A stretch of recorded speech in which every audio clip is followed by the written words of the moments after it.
quite an experience to wake up and watch your system shut down totally. And the only thing I could do was blink my eyes. I can move, I can eat, I can tie my shoes, I can do all those kinds of things. I couldn't do them initially. Was I impatient with that? Of course I was. Once I was able to be in a wheelchair, the access to a van where I could move, can't tell you the sense of freedom opened up to me. Tune in. Your body will stay with you, and there are angels ready to help you if you're open. Don't take it, don't. Don't take it, don't. Don't take it, don't. Don't take it, don't. Greetings, everyone. Welcome. I am Kira Epstein. I'm the co-director of the New School at Commonweal. Today, we welcome Jerry Millhon back to the New School in conversation, this time with a new host for us, Elin Stebbins Waldal. She is the director of Healing Circles Langley in Washington State, and she serves on the leadership team for Healing Circles Global. Healing Circles is one of our beloved healing programs at Commonweal, and I am thrilled that we were able to get Elin here at the New School and bring her voice as a host. The New School at Commonweal is Commonweal's learning community and podcast. We make our conversations into podcasts for many thousands of listeners on YouTube, SoundCloud, Apple Podcasts, and Spotify. Jerry Millhon and host Elin Stebbins Waldal. Welcome to the New School at Commonweal. Thank you so much, Kira. What a beautiful introduction. It's such an honor to be here with all of you and with my friend Jerry Millhon. Before we begin, though, I'd like to invite us all into a brief Healing Circle style moment of centering. If it feels comfortable, close your eyes or soften your gaze, and let's all just take a slow, deep breath in and out. And one more time, inhale in and out. Let's arrive here together, present to the conversation, to each other, and to all that will unfold. Jerry, I can't thank you enough for opening your heart to this conversation about healing and resilience, faith, and the ongoing story of your life. If you would just share with the listeners a little bit about yourself. So rather than me introducing you, I'm going to have you just share a little bit about yourself. Thank you, Elin. I don't know where to place all the ribbons and bows for thank you, but Commonweal has been doing their work for 50 years. Has changed many, many lives over this half century. A powerful organization. And for them to take a look at little old Jerry Millhon in Langley, Washington, feels like an overwhelming a burden for you guys and an opportunity for me. So thank you. And Elin, and thank you for hosting this. I appreciate it very much. As Elin knows, I'm part of the Healing Circles group and have been from the beginning. And I'm proud to be representing both Healing Circles, Commonweal, and Thriving Communities, of which I've been a part of for now 14 years. I don't really know where to start because that question is overwhelming and it could take the next half hour to answer. So I will just say briefly that I've had an absolutely unbelievable lifetime of experiences. I've run about 7 different organizations. I've been able to start a couple. I've been the proudest of starting at my oldest age because I was able to help start Thriving Communities, which has completed 60 films around the country, common people doing uncommon work for the common good, building bonds of community together around the country. I've started that after, quote, I retired, which I never saw in either in the front or the rearview mirror of my life. It just wasn't there. So I'll leave that sort of past just to your imagination, knowing that I've had wonderful challenges in my life of running organizations, being a teacher, being a head of school, actually being a consultant and choosing at various stages of my life to find ways I could meet more people in the world. I am 2 days away from being in a bicycle accident. August 14th, 2024, after coming back from walking my fifth Camino only a couple months before and preparing for a bike ride with a group of dear, dear friends who I've been riding with for many years now, I got out of the lane of a fairly fast-moving car going down a hill. I thought I was moving on to a grassy side of the road. It ended up the grass was covering up rocks. So I must have hit those rocks going around between 15 and 20 miles an hour. Ended up on my back. Quite an experience to wake up and watch your system shut down totally. And that's what happened. All my nervous system shut down. The only thing I could do was blink my eyes. And 10 seconds later, my arms came back. All of a sudden, there was a surge of energy, love, hope, whatever you want to call it, that part of my body restored itself. And I was taken on a flight, picked up by a medic group that was only half a mile away, that actually the person who moved me off the road actually made that call to an emergency call. They picked me up, took me to the center of Whidbey Island, and I flew me to Harborview. I'm going to just say right now, there's so many things that go through my mind when I'm thinking of this. But the one thing I want to point out in this brief introduction that's easy to say because of the moment, what a horrible accident. What a devastating accident. I have removed those words. Horrible and devastating just don't fit. They fit for the first minute. And then I awoke. My dear friend from Colorado by the name of Jim Anderson checked in with me a couple hours later, 2 days later, and he said, "How are you doing?" And I said, "Jim, game on. Time to see what we can do with this body." So that's where I'm going to sort of end your question with, I still am healing. I am still feeling, I feel lovely to be in the midst of people. I saw some of the names coming on to this webinar, the podcast, and I brought tears to my eyes, knowing who was here. It's so beautiful, Jerry, isn't it? Just that the community, what's the expression, no matter whatever the problem, community is the answer, right? And well, I really appreciate your bringing us back to that moment. Certainly aware that the anniversary is upon you. And I think just our listeners would certainly be curious to know, that you're upon that anniversary. And I think what I'm kind of curious about is knowing what you know now. If you could go back and whisper in your ear at that moment on the side of the road, what might you tell yourself? What might you share? That's a beautiful question, and I'm just playing with it a little bit because there's about 2 or 3 images that come up.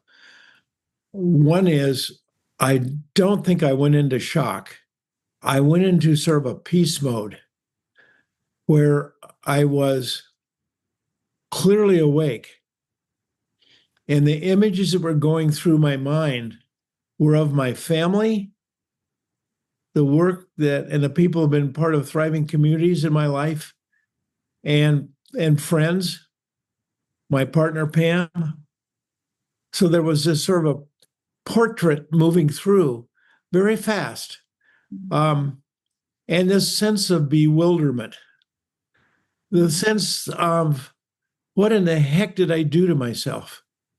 I have been told by people who took me to the plane, to the helicopter, and people at the hospital, that I was fairly lucid and very grateful, responding to them and thanking them. that's really sort of neat. I'm not sure I remember a whole lot of that, but the people who took care of me were unbelievable. And that's the story. Your question begs a bigger answer. And what I would just say is that the story begins being at the hospital when my daughter flipped over the edge of my blanket after surgery and said, "Bob, your spinal cord is not severed." That was the beginning for me of, so what can I do? And that has been the sort of the partial thread that's been going through my life for the last 12 months. So what can I do? So I'm thinking back to a time that you and I had lunch. I don't know if you remember, but it wasn't long after I was promoted to director in Langley. And I think of that lunch as a time where we really connected in a way. But you gave me some advice, and I'm not sure if you remember what it is. But you said, "Elin, take the first year, observe, feel your way into the role, and don't rush." Essentially, you gave me permission to simply be me and to stay in the moments as they unfolded, right? And I think my question for you is, have you been able to give yourself that same kind of permission to be where you are in your healing journey without rushing to where you or maybe even other people perceive you might need to be? So what's that like for you, Jerry? The answer to your question is yes and no. I'm going to start with yes. And I'm going to start with a lovely person who visited me in the 5th week of my being at Harborview. She had been giving me massages for 15 years, more than that.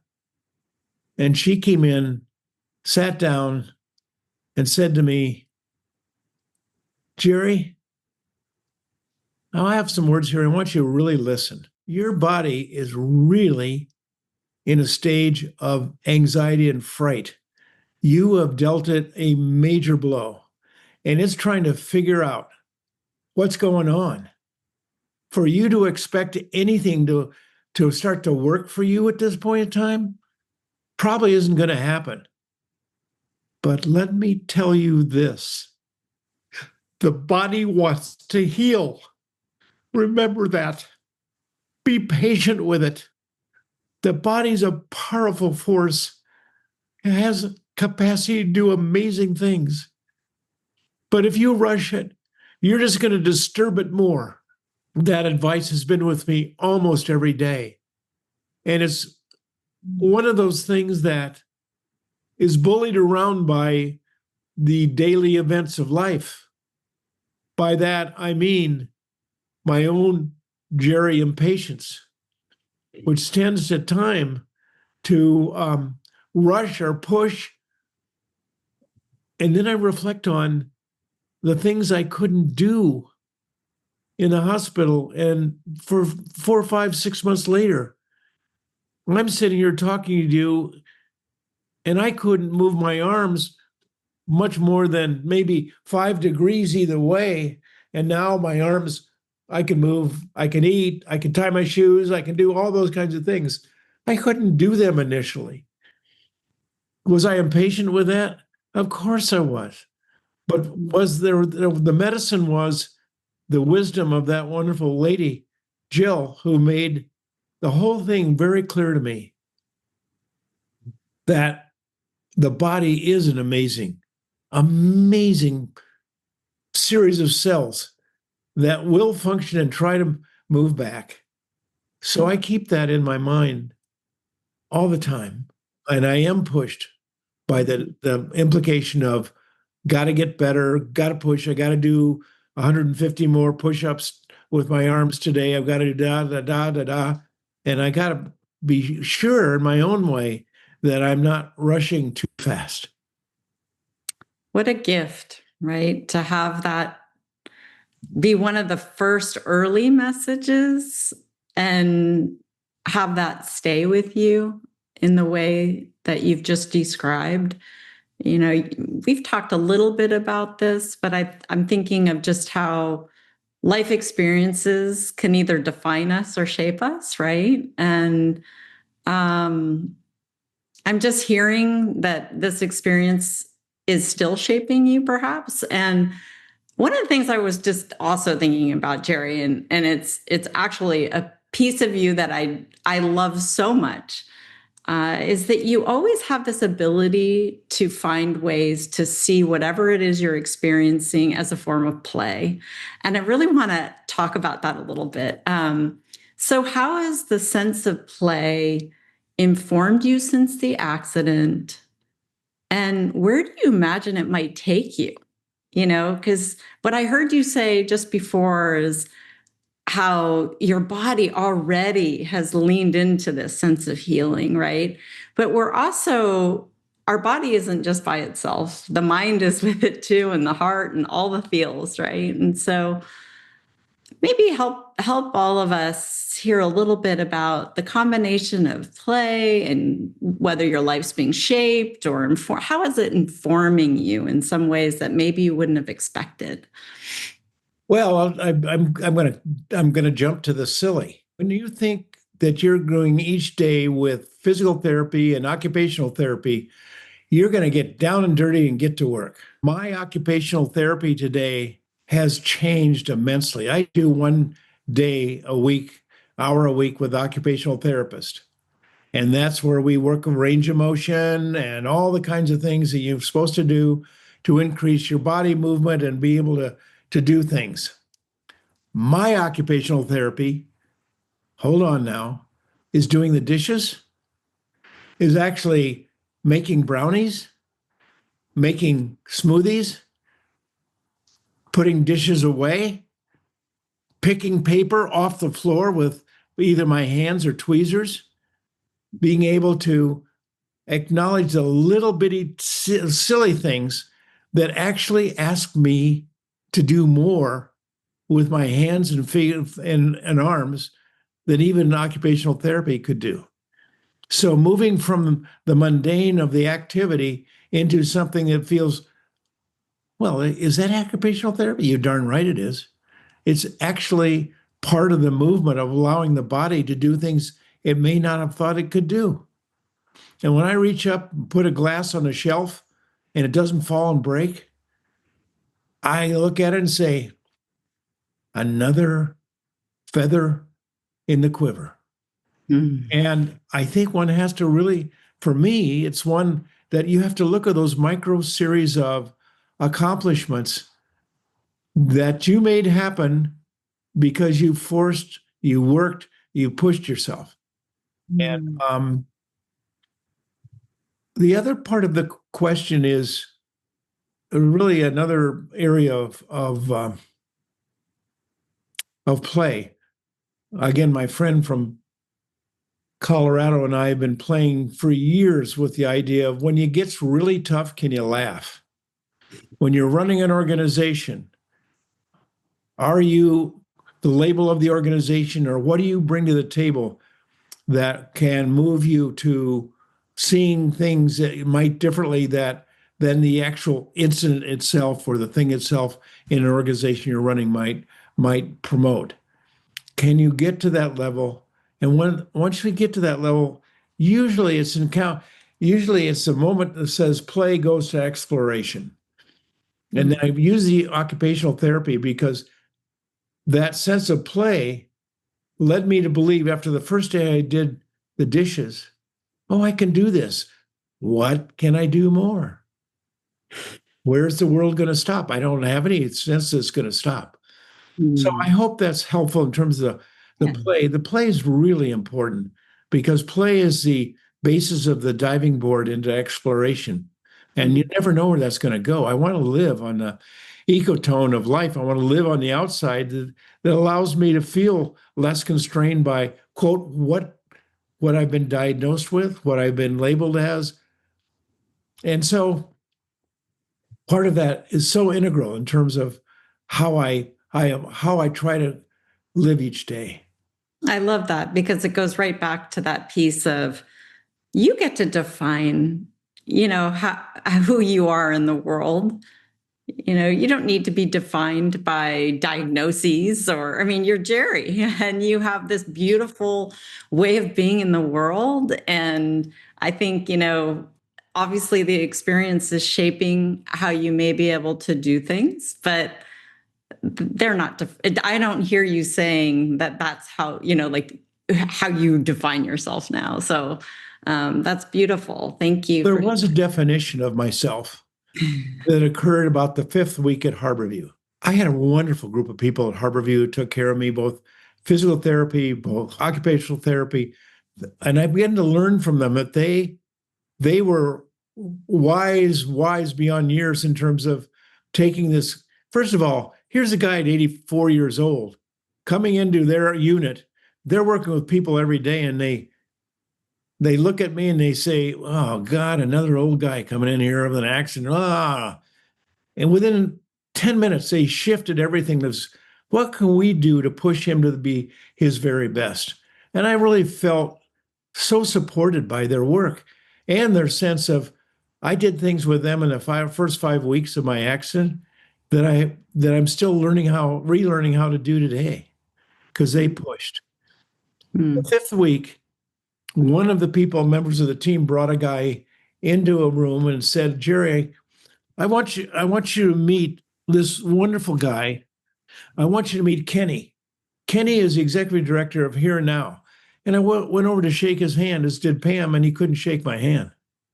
He was in a wheelchair, quite clearly, most quad. Very intelligent. People who know him have cheered what an athlete he was and so forth. He came in with his wife, and he looked at me and said, "So how is this paralysis working for you?" And I looked at him and I looked at myself and I said, "Oh, I'm in a new cohort now. I'm in another group of people in a wheelchair who have a handicap." And I'm looking at him and looking what he did in the 15 years since his accident. And I'm thinking, I'm in his club. And even though my desire is to walk again and to be able to be full functioning, I'll never be outside that club again. I'm in that club. And the sensitivity to that in that very moment was like a piece of lightning that went through my body. Oh, here I was sort of Pollyannishly looking, by November, I'll be in a wheelchair, and coming to events, and I'll be all this stuff. And I realized, hey, wait, be patient. It ain't going to happen. Yeah. So let's talk about the wheelchair. What has it meant to you to have mobility, and has it changed the way people see you? Let's talk about that for a minute, if you will. Thank you. The wheelchair, quite honestly, is a symbol. And you can either be a person in a wheelchair slumped over and drooling. I hate to use that, but there are people in my experience of the first 6 months I saw just doing that, almost lifeless. And then there's people in a wheelchair, in a variety of wheelchairs, one light wheelchair, one with me like mine that has a battery, where they are reaching out, pushing, moving, getting from A to B, getting in a van, moving around. All that has an energy flow like the wheels. So my experience with a wheelchair, I'll be very clear with you. My goal with a wheelchair is that I get in the next month, that I'm able to move into a smaller wheelchair that I can move around with my hands, so that I can actually be mobile in the house, that I eventually can be able to move into the passenger seat of a car. But the wheelchair for me is my own sort of symbol of progress, because once I was able to be in a wheelchair, once I was able to have the access to a van where I could move, I can't tell you how the sense of freedom opened up to me. A week ago, I was able to get over to my group that I've been bicycling with internally at the Island Athletic Club. I got there by 10 o'clock when the class was finished, and I was able to roll in and just be with people I've been exercising with for 8 or 9 years. My God, what a feeling. So this whole sense of being able to move, be able to go out, be able to do the things more now by just random than just planned the wheelchair is my catalyst. It's my baby. And whether it's a wheelchair that has a battery or a wheelchair that I'm doing on my own, it is my tool to freedom.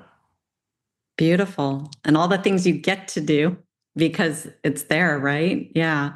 So a little bit more on that. In terms of have you experienced any surprises with how people may respond to you now? Well, I think that, that's a dual question. The first one is how I feel when I'm seen in a wheelchair, how I interpret how I'm being seen. And I think I have mixed feelings because I'm older. So I'm an older guy in a wheelchair. So is that a double threat to someone coming around? I don't know, but I keep thinking that I'm really much more sensitive to the whole process of what is a parking place for outside for a handicap? And someone gets in a handicap area that it doesn't have a thing on their windshield. I get mad. I'm just more sensitive to that world. And I do sense some people see the wheelchair and they come up to me and they say, "Oh, I'm so sorry, Jerry. I'm sorry you." And then and for me, that's a stop. I am fine, and it's great to see you. How are you doing? And let's make that an equal conversation rather than feeling either pity or sorrow, sadness for me. I don't need sadness. And I certainly have an unbelievable group of people in the community that I live, and the Thriving Communities group, people I've filmed with, people in my family who've supported me, and people in varying groups that I'm part of that have shown unbelievable support. And I hope I've been helpful to them in their life in terms of just moving through an obstacle. Well, it's interesting because you use the word, somebody may be having like pity, right? And I'm thinking about how sorrow and joy actually do ride alongside one another, right? So with that in mind, have there been any gifts that you'd want to share with listeners here today? I could take the rest. Let me say this first. Commonweal was started by a man by the name of Michael Lerner. He's one of the heroes in my life. He's a guy that's so far ahead of me in thinking about the world. But he called me about 5 months into the time of the accident, and he said, "Jerry, what has happened? What experiences have you encountered that you would not have encountered had you not had this accident?" For me, that was so easy. I know there's levels and depths to the question, but for me, and I responded, "Michael, the one thing that I can tell you is that this experience has provided for me with more angels that I never knew existed because of this accident. And I'm going to start with those people who took me to the Harborview in the aircraft and the helicopter, to the surgeons, to the people who cared for me in the first 4 weeks, 5 weeks at Harborview. And then I just distinctly remember I got pneumonia the second week, and they took me down to what I call purgatory, which is ICU. And I was sort of delirious for a couple of days, just almost hanging in, and all these wonderful people took care of me 24/7. Black, white, old, young, all of them. When I had stories, could talk with them, would talk about their desire to help people. And I was the recipient of some unbelievable stories of people who have made it to this country and are now doing this work in hospitals, and we so need them. And then I just move through the various of months of people, and they're countless, but there are 4 or 5 who just visited me at the hospital, or I went to Queen Anne Care Center facility and visited me, just stopped by, were there, were present. And then there was another angel that I have to say has made a major difference. And he walked into my room at Queen Anne and sat down, and he said, "Good to see you, Jerry. We met once. My name is Bruce." He said, "I had an accident like yours 20 years ago." He drove to the facility and walked in. What an inspiration in that moment. Now, I wish I could tell you that was the revolutionary moment, but it wasn't. Bruce and I got together after we got home, and he was very interested in how I was recovering, and he's monitored that. And one day he said, "Could I write the man who was doing the research for me and just introduce you, because I know you want to get some possibility of hope about clinical study and being able to work with spinal cord repair. And I'll introduce you to Chet." And he did on a Monday. Now, I wanted to say, this is an angel in the highest order. He introduced me to Chet on Monday. Chet got back to me Monday afternoon. He said, "Okay, here's what we do." And he sort of orchestrated a process where he contacted my doctor at Harborview, who's working with spinal cord repair, got together, and they sent all my information to the people who make the decision about who fits in and who doesn't for the study. That was Monday when that started. Friday, they got back to me. Now, you're gonna sort of say, "So what?" And I'm gonna say, absolutely a miracle. In 5 days, someone got back to me. The news was not unanticipated. You're out of the age range for your study. We don't taking anybody over 70. Would you like to stay on the list? And I, of course, said yes. But I was more blown away by the fact that happened in such a short period of time, and so grateful for the angels who stepped in and said, "Let's give it a whirl. Let's see what we can do to make it happen." Man in Cleveland, I'd met once after doing a film in Cleveland, and he said, "What can I do to help?" And my brother-in-law's a researcher at Case Western Reserve, and they were Cleveland Clinic. And within a week, they were studying me. Again, with the same result and funding process, but they've remained part of my unbelievable set of angels.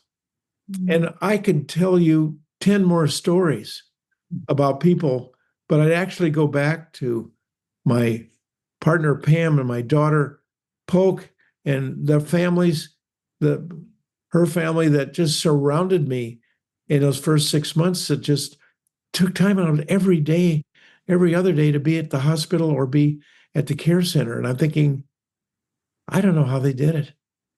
So those kinds of things. And I will tell you that miracles happened yesterday. Miracles happened over the weekend. The point is, and Michael's question is, the whole process has opened me up to a world where people do reach out and care. Mm. Are you ready, Jerry? Are you ready to receive it? Are you open?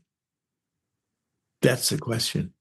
That's a great question. That readiness, that having the heart, because you can only, give somebody what they're willing to receive, right? Speaking of Michael, it was not, I guess, about a year ago that he interviewed you on this very program through the new school. And you spoke a little bit about a profound belief that you kind of felt guided by. And I'm just wondering, how has your faith showed up for you during this time?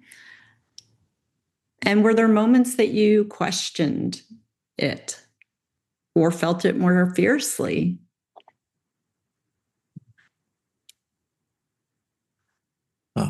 I love this question. I don't even know where to get on the playing field to participate. I think this is an essential part of healing. And I went through my own process. I have a really deep belief in the goodness of humankind, and the power of sourcing my own sense of presence and being with. And I think that went through a bit of a minor shock when this happened, but it didn't truly waver. What did waver is my sense of taking time to really ponder both prayer and meditation. Prayer was a big part of my life, and I began to look at it during this period of the first 3 months as, is it as necessary as meditation and being open and patient? And so I've been playing with that for a long time. The prayer became sort of redundant. I've never asked for anything in prayer that I can think of. I've just sent blessings out for unbelievable people in my life on a daily basis. And I'll leave it at that. But what happened with the meditation is says, okay, Jerry, maybe this is a little bit of time for you. And let's play with that axon that's trying to go through my spinal cord. And let's play with those cells in my body that are reaching out every day to try to be connected with the spinal cord and the brain. And let's reach out and figure out what's going on with your core. And let's that be part of the meditation. I love that, Jerry. It sounded like you're speaking to the different parts of yourself, and through that, feeling some sort of connectedness and also connecting to the ability to heal is what I'm hearing a little bit in there. That's beautiful. I mean, the combination of the angels that showed up and your own ability to channel that strength and, I don't know, to be able to quiet the mind enough to allow the body to hear. It's so interesting. Is there anything more you want to say about that? It's so funny, but I have dear friends, Marcia and Clancy brought a card by for me in the first 2 weeks, and on it had mushrooms. And all their mycelial connections were going underground and connecting. And the word on the postcard said connections. And I put that on my wall as a visual representation of what I wanted to have happen in my body. And that has happened internally because I can feel it every day. Pam does a range of motion with my legs every morning for about 10 to 15 minutes. And she says, I can feel those legs. They're really anxious and interested in connecting. They are moving and there's something there, but they haven't gotten to the surface yet. So I'm playing with the concept that they're really reaching out. And this whole sense of connection is really important. And I'm trying to figure that out on my meditations too, how I can be a proponent of that. I do say that I'm in a world right now that feels like a room with many doors. Not many, I'm thinking 3 or 4. I've come to a place where I feel really good about where I am. I'm actually I don't have muscles on the side, so I'm getting fat along the side, and it really irritates me, but that's something I have to deal with. But I feel muscles coming back. I feel things happening. And in that state, one of the things says, so what's next? And one door says, I'm going to keep talking to Chet and Heather and the people who are involved with clinical studies because I really want to be a participant. And then I want to be clear about working with people. There's a wonderful man by Joe Dispenza who I've been working with in terms of listening to the meditations, the opportunities for healing personally. I actually exploring something I'd never done before in terms of the possibility of doing psychedelic trip, not under actually management. And I'm looking at other doors to rooms that might offer me new and unexpected opportunities. Mm-hmm. And I wasn't there 4 months ago or 3 months ago. I'm there now, and I'm not trying to be impatient because I want to be sure as those doors are available and openings are available, that I'm very clear about why I would make the decisions I would make. Thank you for that. I love the image of the different doors, and what will be interesting is to see if new doors show up, or if they shift, or if you may open one door and find that there's another door, on the inside of that door. Exactly.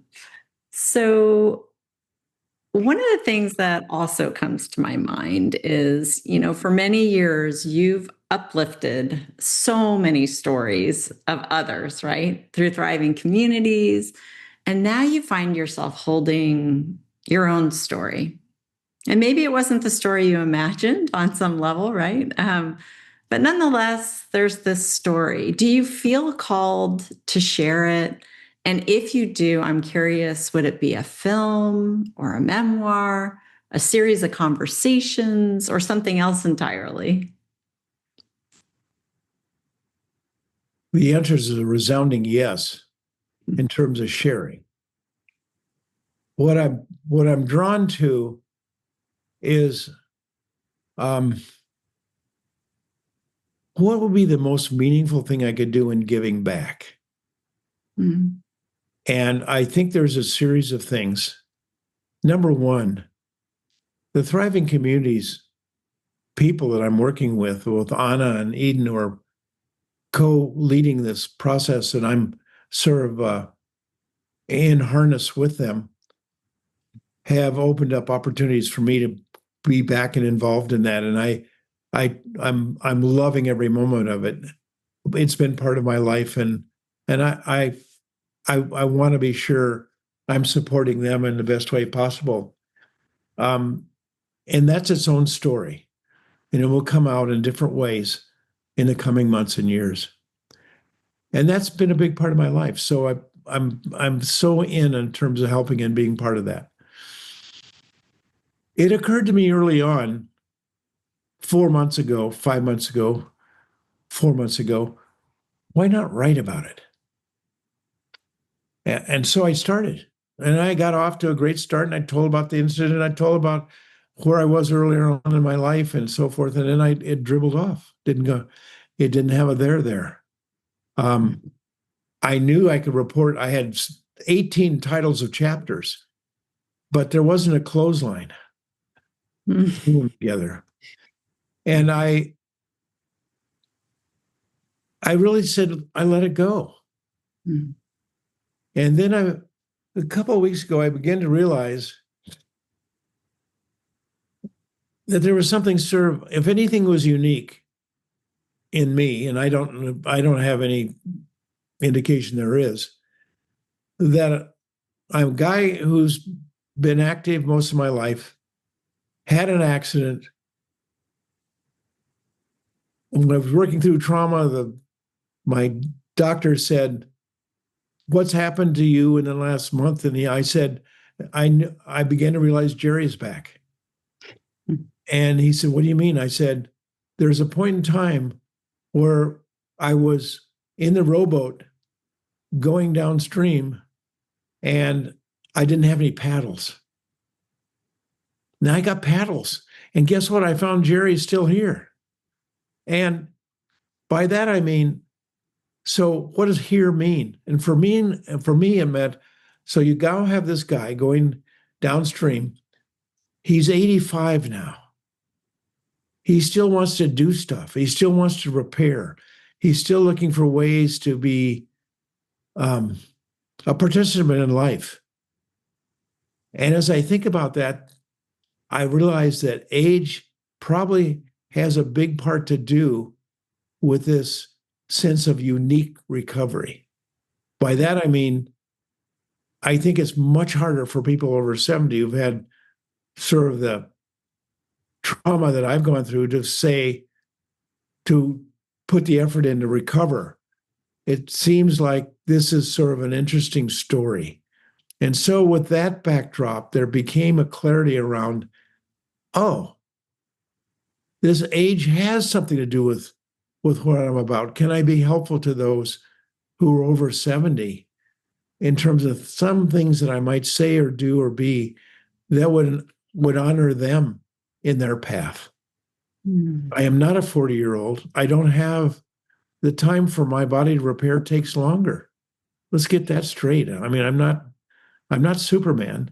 I'm just a guy who luckily had worked out most of his life, and I still do every day, 2 hours a day almost. But I think there's something in that could be helpful. If I didn't feel there was anything helpful, I wouldn't do a damn thing, because it just words. So what I can do, and I can be present, and I can be maybe helpful to people who are going through some struggles when they see me in my wheelchair. But I'm just, I'm very interested in the point of your question, in finding the right through line to help people, if that's a possibility.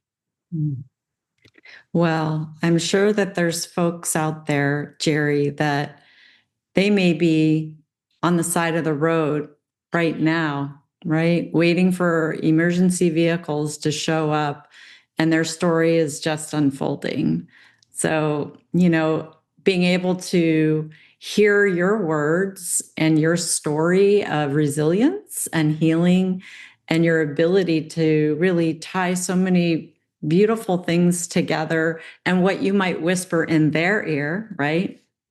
What might that be? Because whether they're 40 or 80, somebody is sitting on the side of the road right now, likely, when you look at, kind of how many folks are out there.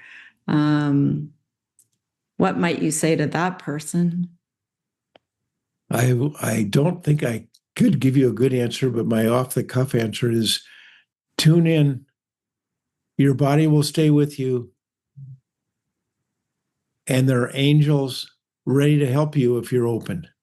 I love that, if you're open part, because back to the piece that we talked about a little bit earlier, which is people can only give that which you're willing to receive. And when we're in the thick of giving care, right? If somebody doesn't want to give permission, then it's a lot harder to provide that, that love and support. So thank you. So we're bumping into just, towards the end of our time. I do want to first ask you, is there a question that you wanted me to ask that I haven't thought of, that you'd like to just bring forward? I often think about the questions never asked. And one of the questions that people I think are hesitant to ask me is, what's your day like, Jerry? you know? And I will just say it has bookends. I have caregivers in the morning and caregivers in the evening. We're going to reduce that. And that time, I'm doing bowel training and I'm doing washing Monday, Wednesday, Friday. I'm bathing. I then sit down and do an hour's worth of exercise. I wake up and do a half an hour of pull-ups in the bed, and then I do some body movements like I'm boxing to keep my shoulders moving.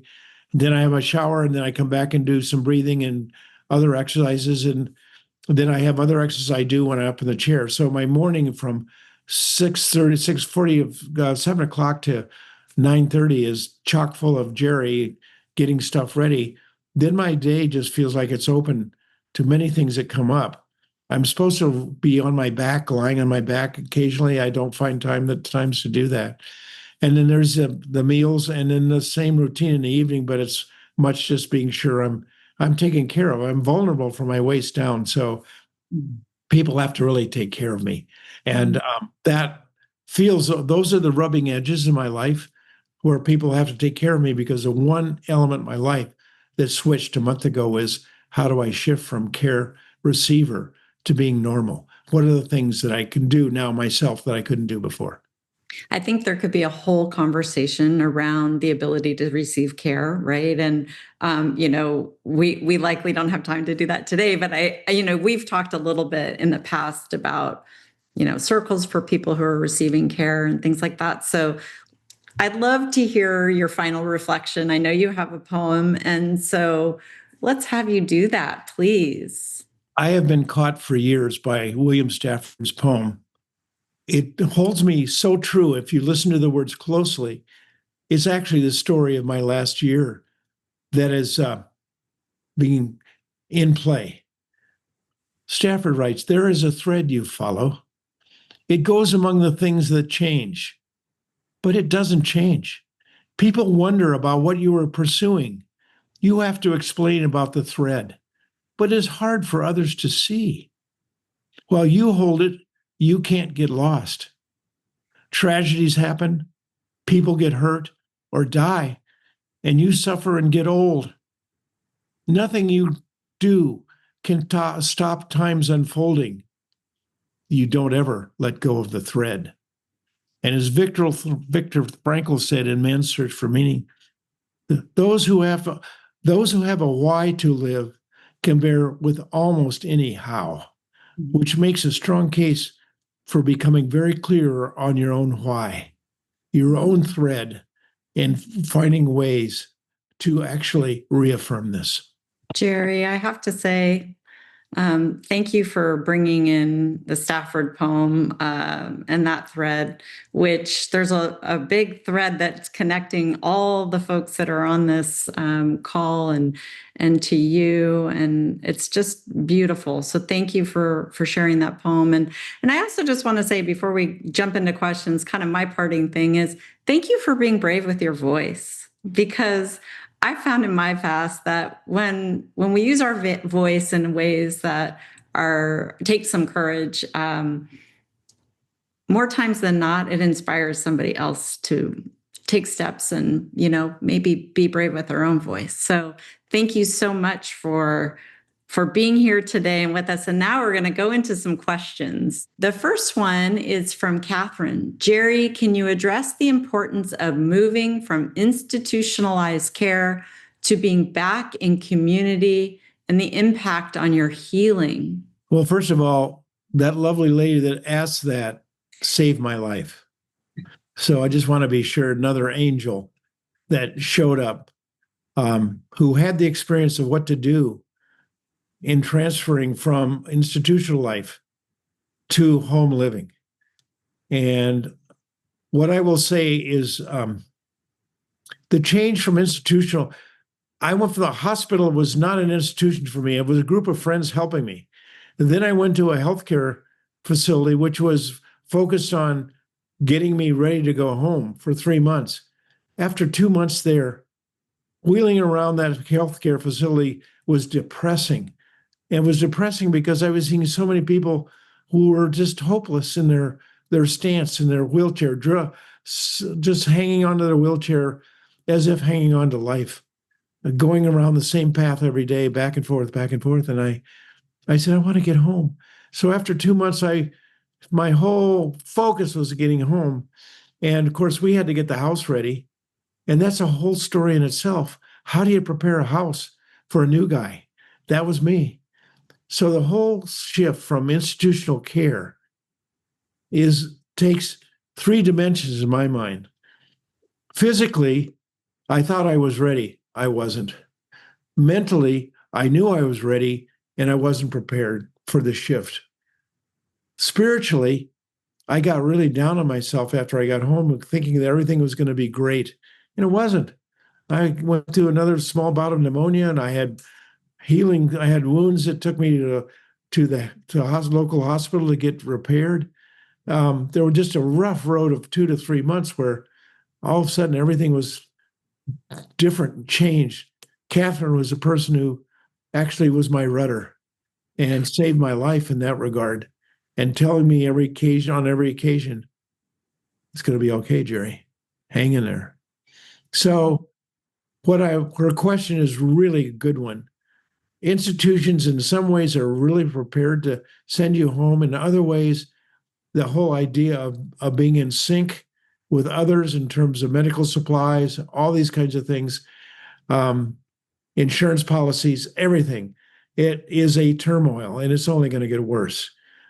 So that was an abrupt learning for me.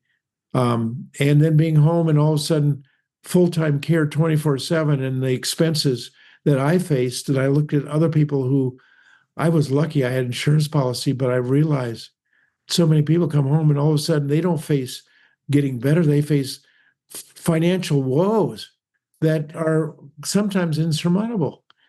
So I'm being a little bit preachy here, but I just feel that transitions like that from institutional care into home, it's not all sweet. And if you have someone like Catherine who knows the ropes, it makes things so different. Yeah, just a comment on that, because I was in and out of your house a couple of times when Catherine and Bill were there, just, with their orchestrating is the word that comes to mind.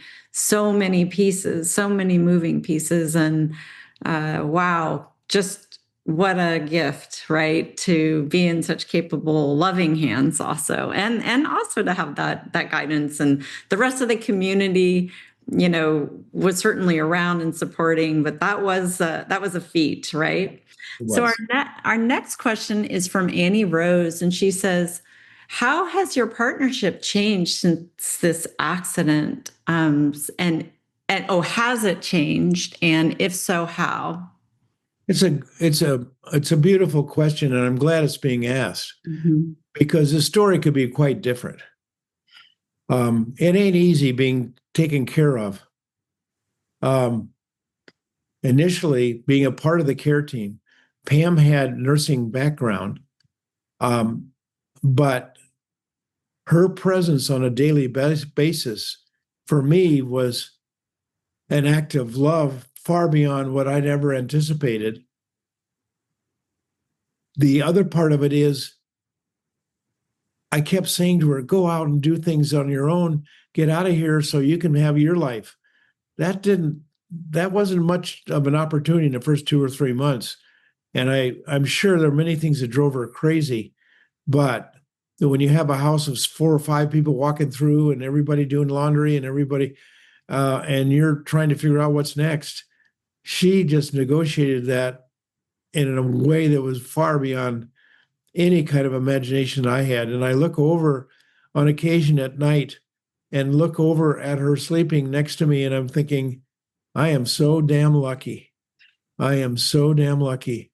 She has a care and love, and my love just grew in an amazing way, just understanding her support and how valuable that was, and how much she was giving in her life to me. Well, Jerry, I remember at some point being in a stewardship council meeting with you at Healing Circles when you talked about how lucky you were, the two of you, and Yes, she is just a beautiful soul and person. And I've loved seeing the two of you together and the way you continue to move in the world as a couple. And it's really inspirational, honestly. So I'm so grateful for the question also. You know, I've had so many different questions that could come up, and I'm glad somebody else brought Pam into the room, because gosh knows she's